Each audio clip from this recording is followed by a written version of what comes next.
Hello everybody, welcome back to Corona Se Darona. After such a long time, sorry for a delay, but क्योंकि पहला toll ख़त्म हो चुका था तो ज़रूरत नहीं लगी. Let's talk about second toll now.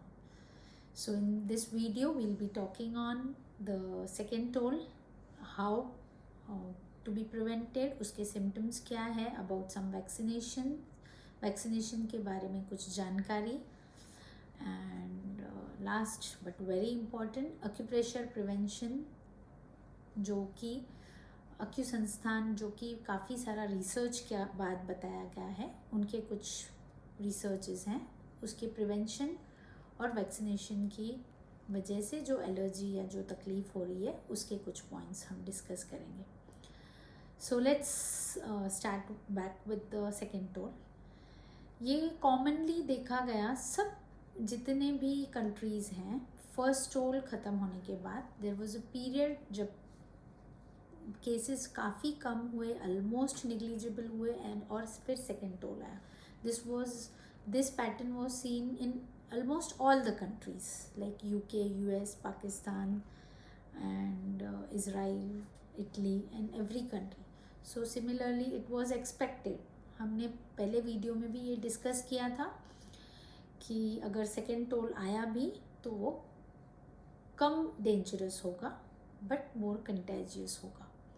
So this is all about it was expected. हमारा नवंबर दिसंबर में ऑलमोस्ट केसेस कम हुए, फरवरी में एक्सपेक्टेड थे केसेस बढ़ना, सो वो इंक्रीज़ हुए. एक नॉर्मल चीज़ मुझे आपको बतानी है, यूनिवर्सल लॉ है, कोई भी लिविंग बीइंग को रहने के लिए, अपने स्पीशीज़ को बचाने के लिए वो क्या करता है, कोई भी लिविंग ऑर्गेनिज्म वो क्या करता है, वो अपने स्पीशीज़ को बचाने के लिए मोर एंड मोर मल्टीप्लाई करता है. सेम थिंग वायरस को ये कैपेबिलिटी बहुत ज़्यादा होता है. म्यूटेट मतलब उसका फॉर्म चेंज करना. हम जो दवाई बना रहे हैं उसके सेल वॉल के लिए, उसके न्यूक्लियस के लिए, या जो भी हम दवाई बनाते हैं तो उसको थ्रेट होता है, उसको डेंजर है. अगर ये सब ख़त्म हुआ तो उसका स्पीशीज़ ख़त्म होगा, इसीलिए वो अपना फॉर्म चेंज कर देता है. तो उसको बोलते हैं वायरल म्यूटेशन. तो जो दवाई पहले एक्ट हो रही थी वो अब नहीं एक्ट होगी, या जो वैक्सीन पहले एक्ट हो रही थी अब नहीं होगी, अब जो पहले जैसे सिम्टम्स आते थे अब नहीं होगा, वो इसी वजह से होता है. बेसिकली वायरस पूरा म्यूटेट हो जाता है. सो इसीलिए क्या होता है, बहुत रैपिडली ग्रोथ होता है, जैसे उसको स्पीशीज़ को बचाना है, इसीलिए वायरस बहुत ज़्यादा फैल रहा है. और म्यूटेशन है तो पहले तरीके जैसा अभी उसका प्रेजेंटेशन नहीं होता है. तो अब ये नंबर ऑफ वायरस ज़्यादा है तो क्या होगा, बहुत कंटेजियस है, बहुत फास्ट फैलता है, बहुत फास्ट ईजीली, इसीलिए नंबर ऑफ केसेस ज़्यादा है.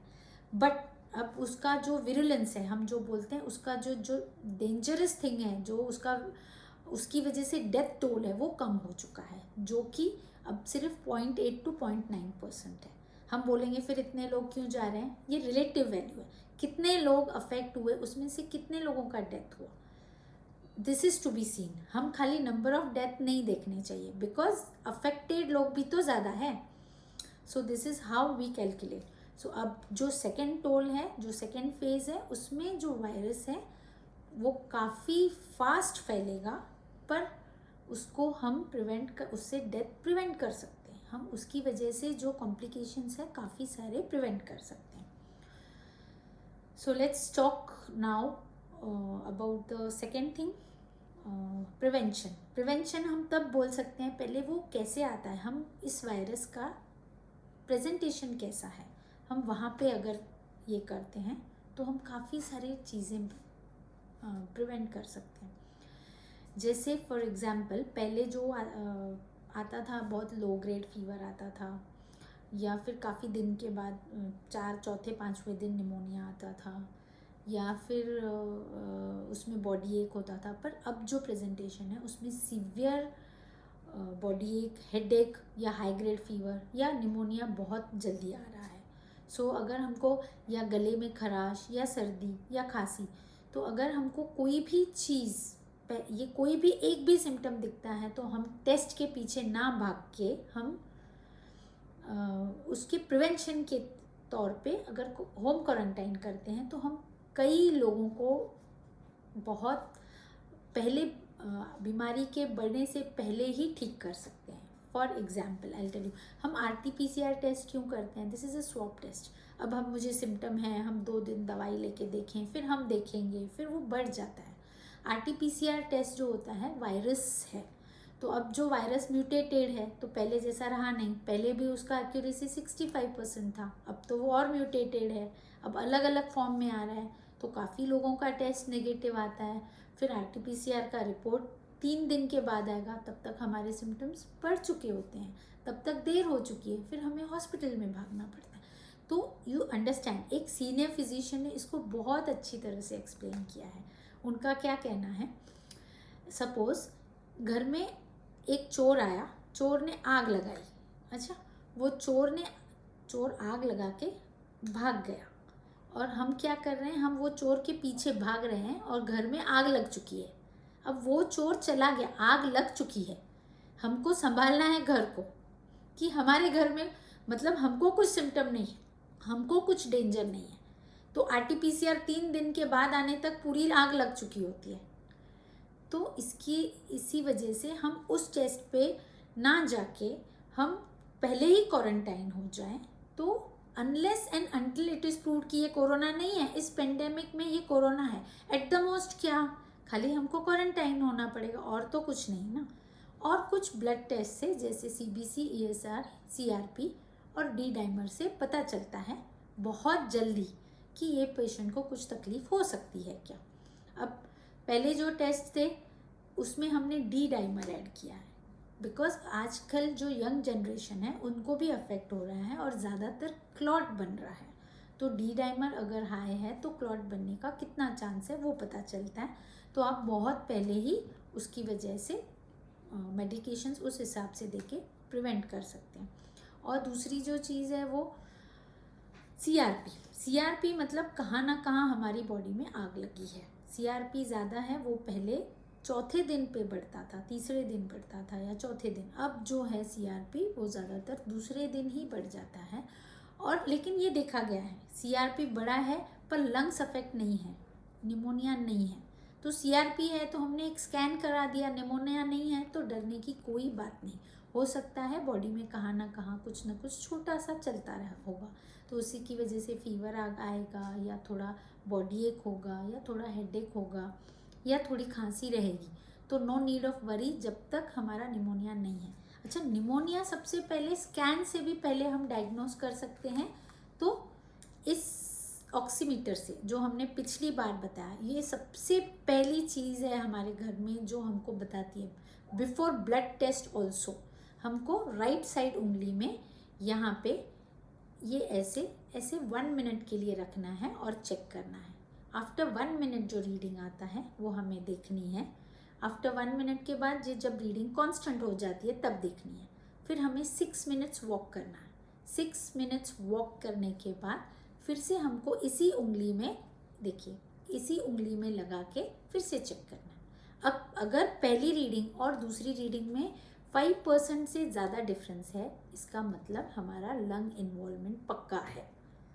तो ये समझ जाइए पहली चीज़। दूसरी चीज़, हम कई बार दूसरे या तीसरे दिन स्कैन कराते हैं। अब ये अगर कम लग रहा है, पहले हमारा 98 आता था, अब 96 आया है, 95 आया है, मतलब निमोनिया है। या फिर कम की तरफ आ रहा है तो भी निमोनिया है, तो हम स्कैन कराते हैं। पर हमने अभी स्कैन कराया 2nd डे 3rd डे, फिर हमने दूसरा स्कैन कराया 10 दिन बाद, फिर उसमें रीडिंग बढ़ा हुआ आता है, फिर वापस पैनिक हो जाते हैं। No need to get panic. ये एक स्टेज है। एक स्टेज फर्स्ट जो स्टार्ट होता है, एक जो प्रोग्रेसिव स्टेज होता है 13 और 14 डे के बाद, उसको रिकवरी फेज कहते हैं। उस टाइम पे निमोनिया डिज़ोल्व होने लगता है। सो ऐसे हो सकता है कि आपने दूसरे दिन ये किया, आपका ऑक्सीजन कम आया और आपका CRP ज़्यादा था, इसीलिए आपने स्कैन कराया, स्कैन में आपका निमोनिया आया 5-6 आउट ऑफ 24 स्कोर। फिर आपने थोड़े दिन बाद कराया पर उसमें CRP कम है पर निमोनिया बड़ा है, तो मतलब ये निमोनिया प्रोग्रेसिव है अभी तक, उसमें कोई डरने की बात नहीं। अगर बाकी के पैरामीटर्स ठीक है, फीवर नहीं आ रहा है, CRP कम हो रहा है, नथिंग टू बी वरीड। और कई बार ऐसे होता है कुछ ना होके भी CRP काफ़ी टाइम तक हाई रहता है, तो इन दैट केस हमको क्लॉट जो कि बहुत कॉमनली फॉर्म हो रहे हैं आइदर इन ब्रेन और इन हार्ट, बाद में ये जो कॉम्प्लिकेशन पोस्ट कोविड देखा गया है, तो वो कॉम्प्लिकेशंस में हमको उस चीज़ को ध्यान देना है कि CRP रिपीटेडली हर हफ्ते हर 15 दिन हमको करके CRP को नॉर्मल लाना है। फीवर 14 डेज कंप्लीट हुआ उसके बाद भी हमको CRP करते रहना है कि उसका लॉन्ग टर्म इफेक्ट नहीं हो, जो कि बाद में हमने देखा है कई पेशेंट्स को कि काफ़ी टाइम बाद ये सब चीज़ें हो रही है। So this is what is prevention. First oximeter, second आपका CRP, hemogram, ESR, D-dimer. So this is what is the earliest thing we can do.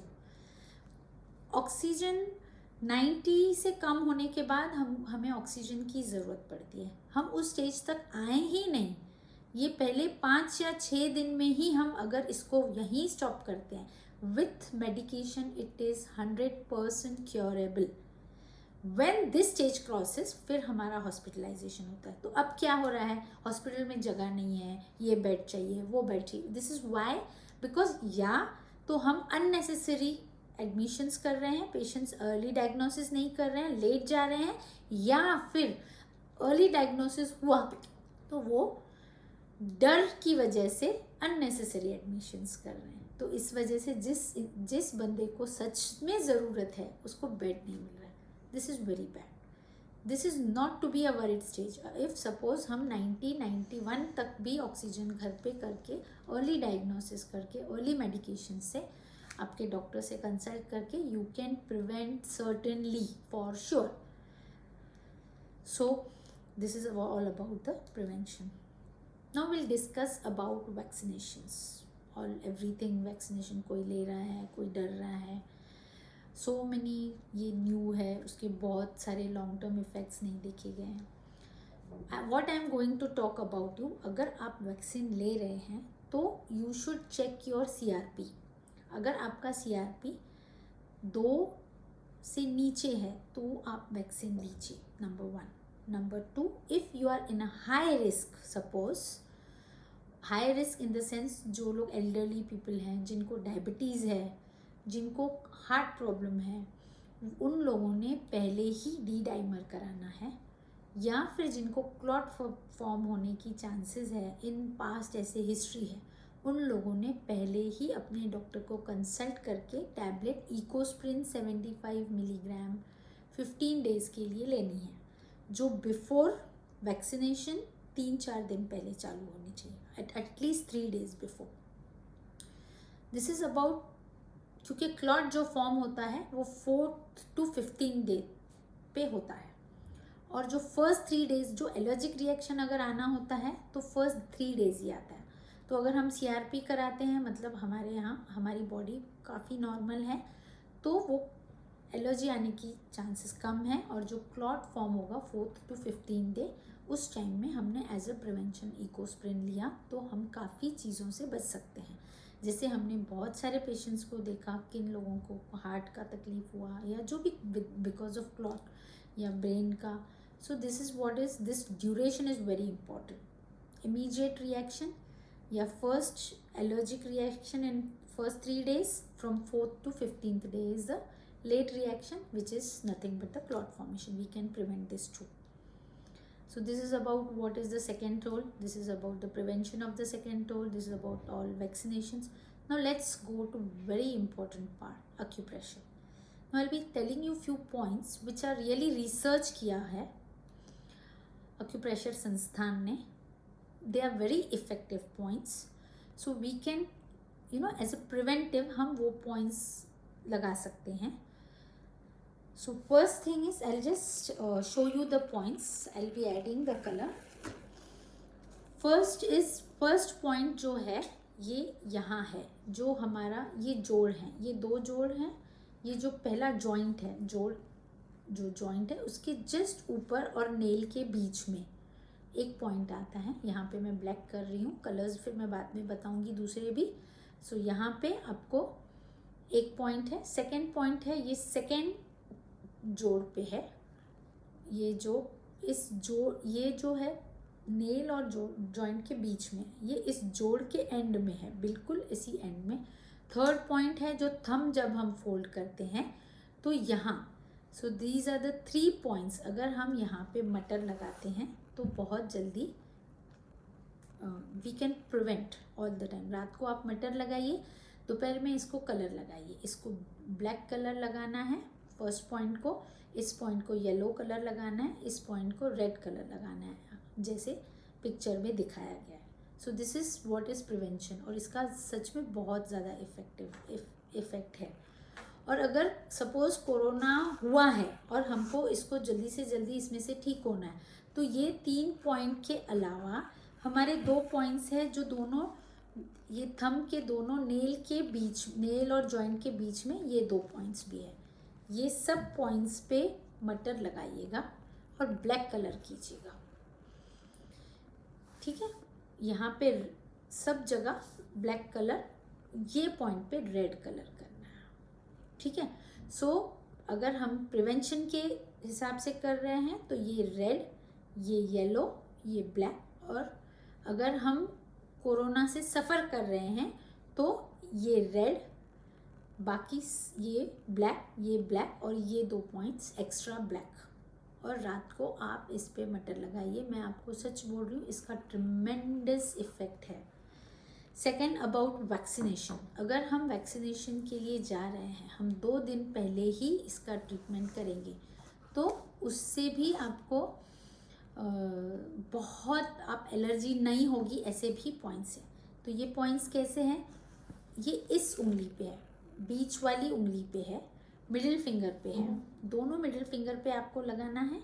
और ये मिडिल फिंगर बाहर की तरफ, छोटी उंगली की तरफ, अपोजिट टू थंब, उस तरफ का ये सरफेस है, हमको वहाँ लगाना है। फर्स्ट पॉइंट है जो जब नेल ख़त्म होता है जस्ट उसके पहले।